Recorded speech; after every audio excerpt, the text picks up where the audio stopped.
Türkmenistanda raýatlary harby gulluga çağırmaň ýazky mögsümi dowam edýän mahaly lewaply enatalar çağlaryny ýurdun gowy we howpsuz harby bölümlerine düşürmek üçin diýişli resmiýlere para bermäge mejbur bolýandyklaryny aýdýarlar. Bu barada Adatlyk radiosynyň Lewapdaky habarçysy bilen söhbetdeş bolan enatalaryň ençemesi paranyň möçörüniň 5.000-den 20.000 manada çenli aralykdadygyny belleýärler.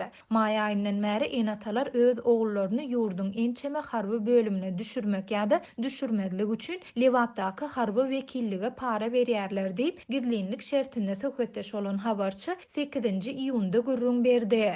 Enatalaryň sözüne görä birinciden olar öz şahlaryny serhet garnizonlaryna düşürmejek bolýarlar. Munyň sebäpleri serhetde harby gulluk borjuny ýerine ýetirýän ençeme eskeriň jesediniň howsarlaryna gowşurulmagy bilen baglanyşykly. Soňky ýyllarda serhetde gulluk edýän ençeme eskeriň jesedi geldi. Şonuň üçin enatalar çağlaryny serhede iberesi gelmeýär. Olar çağlary owan ýa-da Eýran serhet birikmelerine düşmedi ýaly 5.000 manat para bermeli bolýarlar diýip Lewaply enatalaryň biri gürrüň berdi. İkinciden enatalar çağlaryny ýurtdaky harby bölümleriň arasynda azyk üçünçilik we howpsuzlyk boýunça gowrak hasaplanýan çäkli sandaky harby bölümlere ýerleşdirmäge synanşýarlar. Olaryň biri Mälikguly Berdimuhammedow adynaky 10.01 belgili harby bölüm bolup, enatalar çağlaryny bu ýere düşürmek üçin 10.000-den 15.000 manada çenli para bermeli bolýarlar. Milli Howpsuzlyk Ministrligine deýişli harby bölümlerde gulluk etmek üçin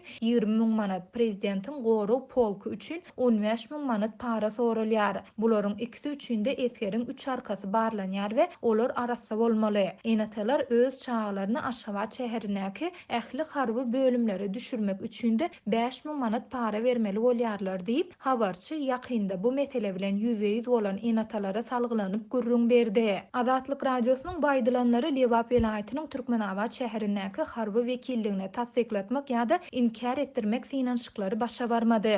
Raýatlary harby gulluga çağırmak çäreleri Türkmenistanyň prezidentiniň namalary esasynda ýylda 2 gezek 1 aprelden 30 iýuna çenli hemde 1 oktýabrdan 31 dekabra çenli aralykda geçirilýär. 14 martda Türkmenistanda nowatdaky çağırış mögsümi başlady. Adatlyň habarçylary we enatalar şeýlede garaşsyz neşirler Türkmenistanyň goşunlarynyň hatarlarynda agalyk ýaş eskerleri kemsitmek, urup ýençmek we ezmek, halatda öldürmek ya öz janyna kastetmäge mejbur etmek ýagdaýlaryň saklanyp galýandygyny aýdyp gelýärler.